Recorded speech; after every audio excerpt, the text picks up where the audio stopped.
काम से लेट हो जाने पर पति द्वारा पत्नी से लड़ाई करना पति को भारी पड़ गया। हर बार की तरह पत्नी ने, आपको बता दें, लड़ाई से परेशान होकर प्रेमी के साथ मिलकर सो रहे पति को मौत की घाट उतार दिया पुलिस को, जबकि सामान्य मौत बताई गई और ये सारी पोल पोस्टमार्टम के बाद खुल गई।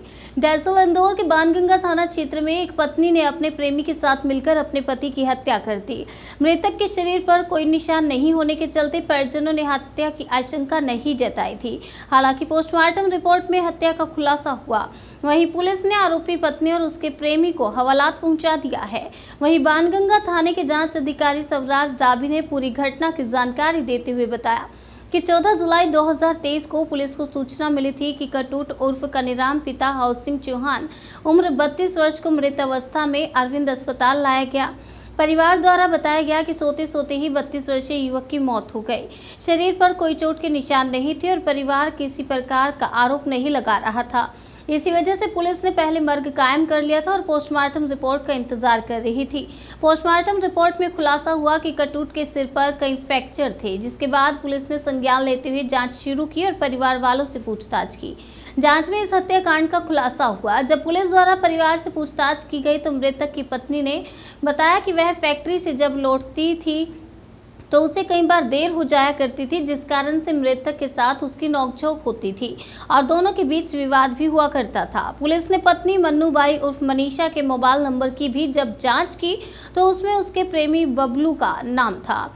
जब पत्नी मनीषा से लगातार पूछताछ की गई तो उसने यह कबूल किया कि उसने अपने प्रेमी बबलू के साथ मिलकर पति कनीराम की हत्या कर दी है। आपको बता दें, घटना वाले दिन मनीषा ने अपने प्रेमी बबलू को घर पर बुलाया था और सोते समय ही अपने पति के सिर पर ईंट से कई वार कर दिए, जिससे कनीराम की मौत हो गई, लेकिन सिर में किसी प्रकार से खून नहीं निकल रहा था। परिजनों उन्हें अस्पताल लेकर गए और डॉक्टरों ने बताया कि वह मृत हो गया है और परिजनों ने डॉक्टरों को बताया कि सोते वक्त उसकी मौत हो गई है, लेकिन पोस्टमार्टम रिपोर्ट में सिर में मल्टीपल फ्रैक्चर निकले, जिसके बाद पुलिस ने पोस्टमार्टम रिपोर्ट के आधार पर इस घटना का खुलासा किया, जिसके बाद पुलिस द्वारा पत्नी को गिरफ्तार कर उसके हत्यारे साथी प्रेमी बबलू को भी गिरफ्तार कर आगे की कार्यवाही शुरू कर दी है। एक पत्नी ने ही अपने पति की हत्या कर दी थी प्रेमी के साथ मिलकर, किस तरह से पूरी घटना का खुलासा?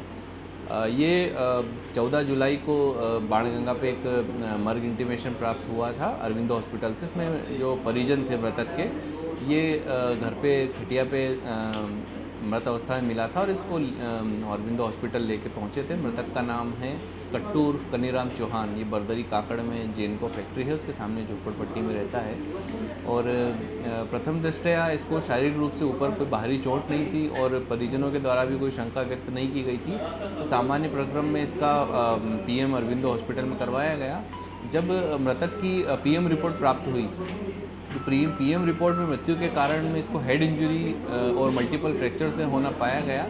उक्त आधार पर संदेह व्यक्त हुआ कि किसी के द्वारा इसको सिर में चोट पहुंचाई गई है और इसी आधार पर जब पुनः परिजनों से पूछताछ की गई और मृतक की पत्नी मन्नूबाई और उसकी पुत्री सुनीता से पूछताछ की गई तो मृतक की पत्नी सुनीता जो है, पुत्री सुनीता ने बताया कि जो मृतक की पत्नी थी वो अक्सर कभी कभी काम से जब लेट आती थी तो इसी बात को लेकर लगातार झगड़ा होता था और चरित्र शंका को लेके भी जो कट्टूर कनीराम मृतक था, ये इसकी अपनी पत्नी के साथ मारपीट करता था। घटना दिनांक के एक दिन पहले जब इसी प्रकार झगड़ा हुआ तो मृतक की पत्नी ने ईंट उठा के इसके सर में मार दी, जिससे ये थोड़ा सा बेसुध सा हो गया था।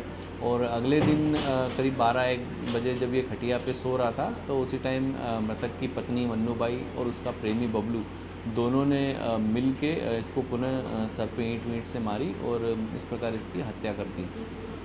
उक्त आधार पे धारा 302 आईपीसी के अंतर्गत प्रकरण पंजीबद्ध किया गया है और जो मृतक की पत्नी है मन्नूबाई और मनीषा चौहान और उसका जो प्रेमी है बबलू उर्फ शंकर बोरुडे, दोनों को गिरफ्तार कर लिया गया है। उनसे पूछताछ की जा रही है। बच्ची को भी इनने 11 साल की बच्ची को भी धमकाया था कि हाँ, ये मृतक की जो पत्नी है, इनने अपनी पुत्री को धमकाया था कि किसी को बताना नहीं, इस बारे में किसी को कोई भी जानकारी नहीं देना और अगर जो बताएगी तो जो माँ है स्वयं वो जेल चली जाएगी। और इस आधार पे जो 17 साल की बच्ची है उसको इन्होंने थोड़ा सा डरा धमका दिया था। पोस्टमार्टम रिपोर्ट के आधार पर ही पूरे हाँ, इसमें पोस्टमार्टम रिपोर्ट के आधार पर जब संदेह उत्पन्न हुआ तो फिर पूछताछ पर ये घटनाक्रम सामने आया।